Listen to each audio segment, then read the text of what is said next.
Ardi mencoba bertanya kepada pengemudi, "Pak, ini jalur kemana?"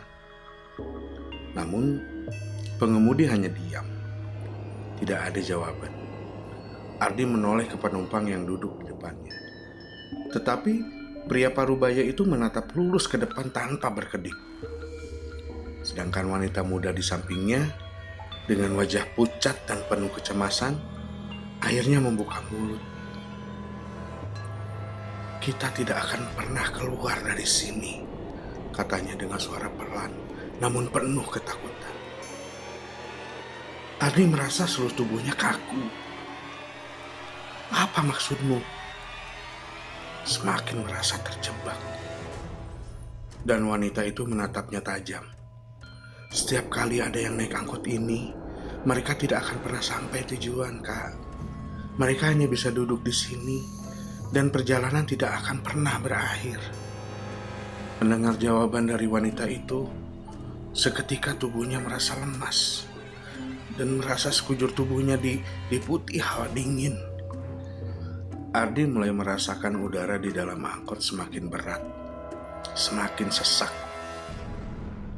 Tiba-tiba, angkot berhenti di tengah jalan, dan lampu kendaraan yang sebelumnya terang kini hanya menyisakan sedikit cahaya. "Kenapa berhenti?"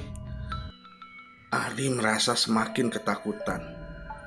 Tetapi ketika ia melihat lagi ke arah jendela, tidak ada apa-apa di luar, hanya kegelapan yang pekat.